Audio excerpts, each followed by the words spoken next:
মায়ের মতো এই নিঃস্বার্থ ভালোবাসা আর কোথাও কারোর কাছে নেই। হ্যালো এভরিওয়ান, আসসালামু আলাইকুম। আশা করি সবাই অনেক ভালো আছেন। অনেকদিন পর আবারও আপনাদের সাথে একটু সময় কাটাতে এলাম। দিনের সবচেয়ে শান্ত সময়টা কোনটা জানি না।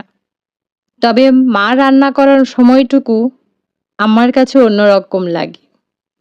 রান্নাঘরে ঢুকলেই একটা পরিচিত গন্ধ ভেসে আসে। পেঁয়াজ ভাজার শব্দ, মশলার ঘ্রাণ, চুলার আগুনে হালকা আওয়াজ, সব মিলিয়ে মনে হয় ঘরটা যেন একটু বেশি জীবন্ত হয়ে ওঠে। আজ মা কাঁঠাল দিয়ে গরুর মাংস রান্না করছিল। আমি চুপচাপ পাশে দাঁড়িয়ে শুধু দেখছিলাম। মা নিজের মতো ব্যস্ত। আর মাঝে মধ্যে বলছে, একটু মশলাটা এগিয়ে দে তো, ঢাকনাটা ধরে রাখ। এই ছোট ছোট কাজগুলোর মাঝেও কেমন যেন মায়া লুকিয়ে থাকে। ছোটবেলায় এসব খুব সাধারণ লাগতো। মনে হতো রান্না তো প্রতিদিনই হয়। কিন্তু বড় হওয়ার পর বুঝলাম, প্রতিদিনের এই দৃশ্যগুলোই একদিন সবচেয়ে বেশি মনে পড়বে। মা যখন হাঁড়ি নেড়ে দেয়, তখন পুরো ঘরে একটা গন্ধ ছড়িয়ে পড়ে।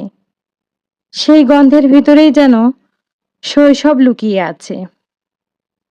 স্কুল থেকে বাসায় ফিরে মায়ের রান্না গন্ধ পাওয়া, গরম ভাতে পাশে বসে আর কোনো চিন্তা না থাকা। জীবনটা তখন কত সহজ ছিল। এখন সবকিছুই বদলে গেছে। মানুষ বড় হয়, ব্যস্ততা বাড়ে। মনের ভিতর হাজার চিন্তা জমে যায়।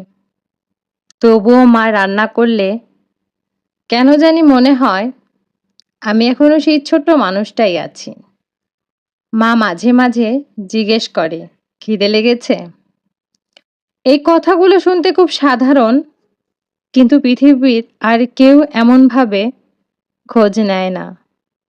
আজ রান্নাঘরের এক কোণে বসে হঠাৎ মনে হচ্ছিল, একদিন হয়তো এই মুহূর্তগুলো শুধু স্মৃতি হয়ে যাবে।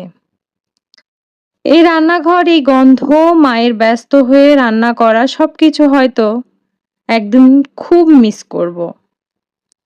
তাই এখন চেষ্টা করি ফোনে ছোট ছোট কিছু মুহূর্ত ধরে রাখতে, মায়ের পাশে বসে একটু সময় কাটাতে। কারণ জীবনের শেষে মানুষ আসলে এই ছোট্ট ছোট্ট মুহূর্তগুলোকেই খোঁজে। মায়ের হাতের রান্না শুধু খাবার না, এটা একটা অনুভূতি। যেখানে শান্তি আছে, মায়া আছে, আর আছে পৃথিবীর সবচেয়ে নিঃস্বার্থ ভালোবাসা। মায়ের মতো এই নিঃস্বার্থ ভালোবাসা আর কোথাও কারোর কাছে নেই। নিঃস্বার্থ ভালোবাসা। আজকের ভিডিওটি এই পর্যন্তই।